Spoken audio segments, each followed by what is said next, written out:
Hi everyone, and welcome to the question of today. The question is, I see you promote the Thinkific platform. I'm looking at using Maven though, so what are your thoughts? Now, I get this quite often where somebody throws me a new platform and I love it because then I have to go and have a look at it and learn about what's out there. It is a really overwhelming space, I will say. There are a lot of platforms doing a lot of things and promising a lot of things. So one of the things I try and do is just understand the categories that are more important and then understand who's at the top of the category. Okay, so you will see on my YouTube that I talk about some of the most popular ones because they're the top of their category. So I hadn't actually seen Maven before, but let's have a quick look and then I'll talk you through where this sits in the category. So Maven is one of these, I guess what we would call a marketplace. So it's promising, turn your hard-earned knowledge into a course. It seems to be once you go to the click down, you see all the types of courses. You can see that it's very businessy, it's sales, business, marketing, leadership, product, investing. It's very in that space, which is great. And sort of scroll down, it's giving you lots of things that you can, all the promises of selling your course and start your teaching journey, and it's going to give you an accelerator and teach you how to do that.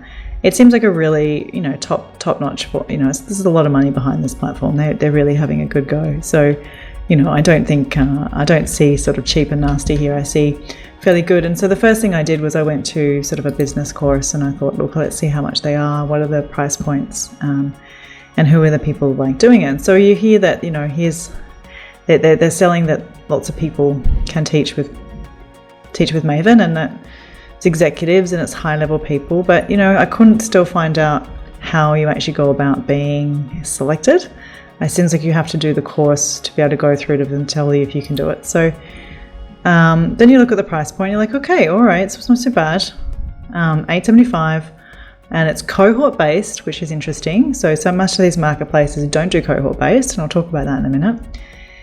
You can see this guy is obviously got a background in Amazon, so they are vetting their people, which is cool. So if you are a thought leader and you have a big brand behind you, or you've got a really, really interesting CV with some of these big brands, I'm sure you'll be able to get yourself on here. Let's have a look at the top rated quickly. Yep, AI, fancy that. But you can see it's all very businessy, right? Which is fine.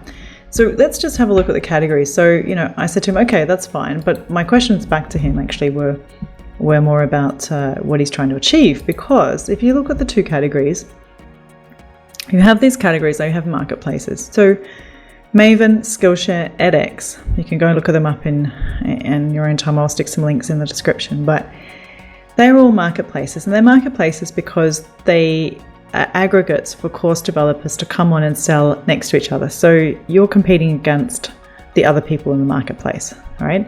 So it's my course on AI and business versus this guy's course on AI and business. And so, you have to be the top of your category, which is great. I love marketplaces. I mean, that's the free market that we operate in business. The problem with this, with courses, is that not all courses are created equal.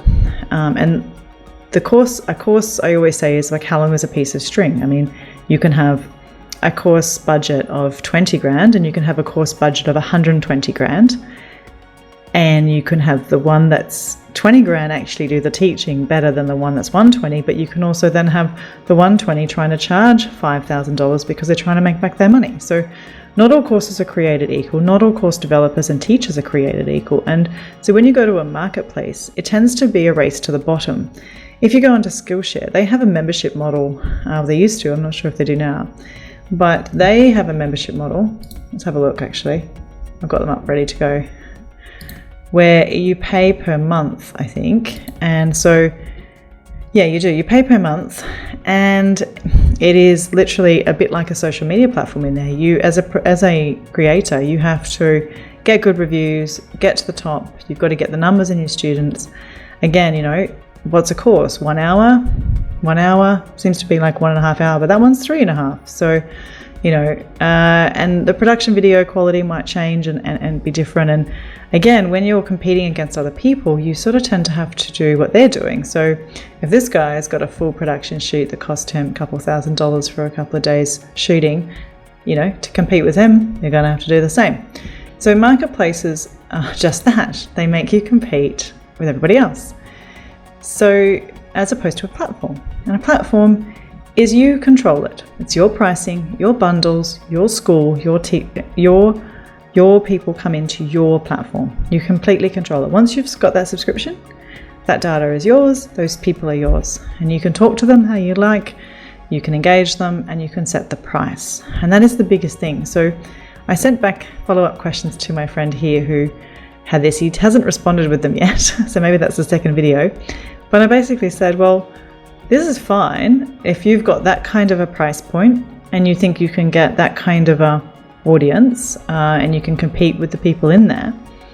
But you won't ever own that data of who's in your course, and you can't own the pricing. So you're going to be pegged against everybody else. Here, if you've already got a really great brand and you've already got reputation and you have a community and you have a great email list, just own them yourself. Send them in here, control the pricing, do your special offers, do your bundles, give them the free access to come in, to then, upsell them later. Do all those wonderful things that we know work when you've built your reputation, right?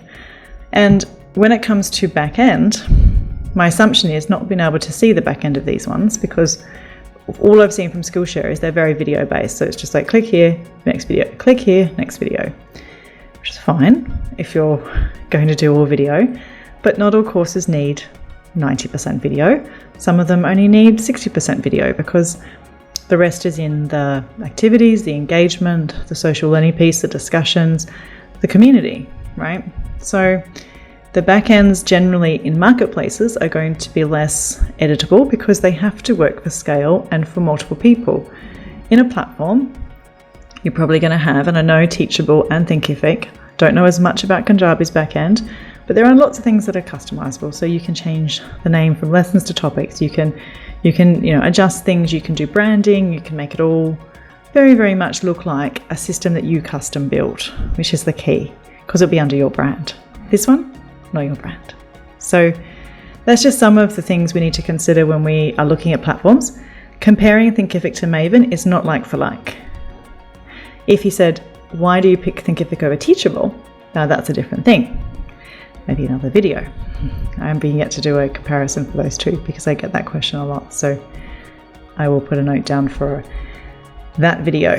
So yeah, let's keep an understanding of the categories before we go comparing them across.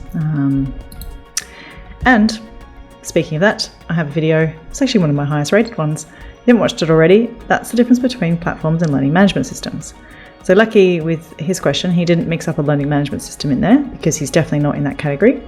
The learning management system in a platform has nuances as well. And so we need to take that into consideration when we're making decisions.